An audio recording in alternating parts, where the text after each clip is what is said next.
दफ्तर तेलंगाना जागृति वाक़े बंजारा हिल्स में सदर तेलंगाना जागृति व रुकन कानून साज कौंसिल बीआरएस कलवा कुंटला कविता से एचएमएस के जनरल सेक्रेटरी रियाज अहमद सिंगारेनी जागृति और एचएमएस कायदीन ने मुलाकात की। इस मौके पर सिंगारेनी के मसाइल, मजदूरों के हुकूक और फलाह बहबूद पर तफसीली बातचीत हुई। बारजा मीडिया से खिताब करते हुए कविता ने कहा कि सिंगारेनी तेलंगाना का कीमती खजाना है। ये फितरत की तरफ से रियासत को दिया गया एक अनमोल तोहफा है। माजी में कोयले की कानों ने आवाम के घरों को चूल्हा जलाया और तेलंगाना रियासत बनने के बाद यहाँ काम करने वाले मुलाजिमिन को डिपेंडेंट मुलाजिमत फराहम की गई हैं। उन्होंने कहा है कि आज सिंगारेनी में 40,000 से ज़्यादा मुलाजिमिन काम कर रहे हैं, लेकिन अब तक सिर्फ 18 से 20% कोयला ही निकाला गया है।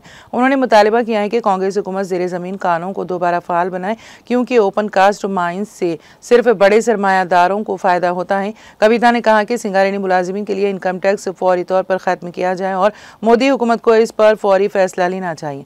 कांग्रेस हुकूमत ने सिंगारेनी के मुनाफे को कम करके पेश किया और नौकरियों को करप्शन का जरिया बनाया है। कविता ने कहा कि पिछले साल मजदूरों को 33% बोनस दिया गया, इस साल दशहरे पर 37% बोनस देना चाहिए। उन्होंने कहा कि अंदरूनी खाली आसामियों को पुर किया जाए, बीमार मुलाजिमिन को मेडिकल सहूलत दी जाए और केसीआर दौरे हुकूमत में बनाए गए कानून के मुताबिक मुलाजिमिन को अपनी नौकरी खानदान में किसी को देने या फरोख्त करने का इख्तियार बरकरार रहे। उन्होंने कहा है कि सिंगारेनी मजदूरों के ज़ाती मकान के ख्वाब की तकमील के लिए जदोजहद की जाए, कॉन्ट्रैक्ट वर्कर्स को मुस्तकिल किया जाए और उन्हें मुनासिब तनख्वाहें दी जाएँ। उन्होंने वाज़ेह किया है कि जागृति और एचएमएस सिंगारेनी को बचाने के लिए मुश्तरका जदोजहद जारी रखेंगे, ब्रोकर्स के कब्जे से सिंगारेनी को आज़ाद कराएंगे और इस बात पर खुशी का इजहार किया कि अब सिंगारेनी में ख़वातीन को मजदूरों के बराबर मुलाजिमतें मिल रही हैं, जबकि माजी में ऐसा नहीं होता था। కేసీఆర్ గారు ఆ ప్రొవిజన్ ఇచ్చారు। నేను నా కొడుక్కో బిడ్డకో ఇంకా లిబరల్గా అల్లుడికో చుట్టాలకో బంధువుకో ఏముంది, మా కార్యకర్తలే మా తెలంగాణ బిడ్డలే సింగరేణి వాళ్ళంటే వాళ్ళు ఒకవేళ వాళ్ళు అమ్ముకోవాలి ఉద్యోగం అనుకుంటే కూడా ఆ ప్రొవిజన్ కూడా ఇవ్వండి అని అన్అఫీషియల్గా కేసీఆర్ గారు నా ముందే అధికారులకు చెప్పినటువంటి మాట। ఎందుకంటే సింగరేణి బిడ్డలంటే వాళ్ళని కడుపులో పెట్టుకొని చూసుకోవాలని చెప్పారు। కానీ ఇంతవరకు కూడా కాంగ్రెస్ ప్రభుత్వం దీన్ని ఒక కరప్షన్కి వేదికగా చేసి ఏం అవసరం అండి, ఎక్కడో ఉన్నటువంటి ఏదో ఏరియాలో ఉన్న కార్మికుడు మెడికల్ బోర్డుకి అప్లై చేసుకుంటే దానికి సెంట్రల్ బోర్డు ఎందుకు కావాలి? ఆయన ఉద్యోగం కదా, ఆయన ఇచ్చుకుంటా అంటున్న కొడుకు ఇమ్మీడియట్గా అన్ఫిట్ చేసి ఇవ్వాలని చెప్పి నేను డిమాండ్ చేస్తున్నా। మొన్న మీరు ఈ 54 మంది విషయంలో చేసినటువంటి అన్యాయాన్ని కూడా ఖచ్చితంగా వెనక్కి తీసుకొని వాళ్ళందరినీ కూడా అన్ఫిట్ చేయాలని కూడా నేను డిమాండ్ చేస్తూ ఉన్నా। ఇక మనందరికీ చాలా సంవత్సరాల నుంచి ఉన్నటువంటి ఒక ఆలోచన, సింగరేణిలో జీవితకాలం పనిచేసినటువంటి వాళ్లకు సొంత ఇల్లు కళ అనేటటువంటిది నెరవేరే ఆస్కారం లేదని అనుకున్నాం। తెలంగాణ వచ్చినాక ఈ డిస్కషన్ వచ్చినప్పుడు కేసీఆర్ గారు ఏమన్నారంటే మనం డిపెండెంట్ ఎంప్లాయ్మెంట్ ఇచ్చుకొని సింగరేణిని లాభాల బాటలో పట్టించుకుందాం, అంతవరకు 10 లక్షల రూపాయల వరకు మనం వాళ్లకు వడ్డీ లేని రుణం ఇచ్చి వెసులుబాటు చేద్దాం, ఆ తర్వాత ఆలోచన చేస్తామని చెప్పడం జరిగింది। ఈసారి అధికారంలోకి వచ్చుంటే ఖచ్చితంగా సింగరేణిలో సొంత ఇంటి కళ అనేటటువంటిది జరిగి ఉండేది, కానీ ఇప్పటికైనా ఆలస్యం కాలేదు। దానికోసం పోరాటం చేయాల్సినటువంటి అవసరం ఉంది। ప్రతి సింగరేణి కార్మికుడికి కూడా సొంత ఇల్లు రావడానికి నా వంతు ప్రయత్నం నేను ఖచ్చితంగా చేసి ఒక శాశ్వతమైనటువంటి పరిష్కారం దీనికోసం చూపెట్టేటట్టు ప్రయత్నం చేస్తానని ఈ సందర్భంగా తెలియజేస్తా ఉన్నాను। ఇక ఇంతకుముందే మనం మాట్లాడుకున్నట్టు ఓబీలో చాలామంది కాంట్రాక్ట్ ఎంప్లాయీస్ ఉన్నారు, దాదాపుగా 22,000 మంది కాంట్రాక్ట్ ఎంప్లాయీస్ ఉన్నారు।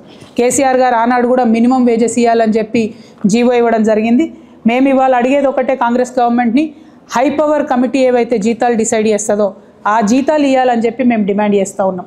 ఎట్ ద సేమ్ టైం 1990 దాన్ని 12(3) సెటిల్మెంట్ అంటారు। ఆనాడు కాంట్రాక్ట్ ఎంప్లాయర్స్ ఒక 2,000 మందిని డైరెక్ట్గా పర్మనెంట్ చేయడం జరిగింది। ఇప్పుడు ఉన్నటువంటి 22,000 మంది కాంట్రాక్ట్ వర్కర్స్ని కూడా ఆ 12(3) సెటిల్మెంట్ ప్రకారం పర్మనెంట్ చేయాలని చెప్పి నేను యాజమాన్యాన్ని డిమాండ్ చేస్తూ ఉన్నాను। దీనికోసం ఖచ్చితంగా పోరాటం చేస్తాం, సాధిస్తామనేటటువంటి విశ్వాసం కూడా నాకున్నది। ఇవాళ మనకు సింగరేణికి తోడు మరి హెచ్ఎంఎస్ కూడా కలిసి వచ్చింది కాబట్టి ఖచ్చితంగా ఆ పోరాటంలో ముందుంటాం, విజయం సాధిస్తామని అనుకుంటున్నాం। ఇవాళ సందర్భం చరిత్రలో నిలబడిపోతుంది। ఎందుకోసం అంటే లిబరల్ లెఫ్ట్ సంఘాలన్నీ కూడా కలిసి మరి కార్మికుల కోసం పనిచేయాల్సినటువంటి అవసరం ఇవాళ రాష్ట్రంలో ఏర్పడ్డది। అది కేవలం సింగరేణి కాదు, అనేక రంగాల్లో కూడా కార్మికుల యొక్క హక్కుల్ని హరిస్తూ ఉన్నారు। దానికోసం లిబరల్ లెఫ్ట్ అంతా కూడా దగ్గరికి రావాలి।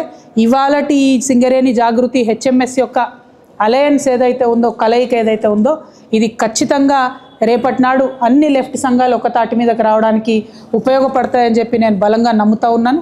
మరి సింగరేణిలో అన్ని ఏరియాస్లో కూడా కోఆర్డినేషన్తోని పనిచేయాలని చెప్పి సింగరేణి జాగృతి కార్యకర్తలకు నాయకులకు కూడా చెప్తూ హెచ్ఎంఎస్ నాయకులకు కార్యకర్తలకు అందరికీ కూడా ఈ సందర్భంగా కృతజ్ఞతలు తెలియజేస్తూ అల్టిమేట్గా మనందరం కోరుకునేది కూడా సింగరేణి కార్మికులు బాగుండాలి, సింగరేణి సంస్థ బాగుండాలి, లాభాల్లో మనకు మంచి వాటా రావాలి అని చెప్పి కోరుకుంటూ మరి కార్మిక ఉద్యమంలో అనేక సంవత్సరాలు हिंदुस्तान में हाईएस्ट एम्प्लॉयमेंट देने की कंपनी कोल इंडस्ट्री एक ही है।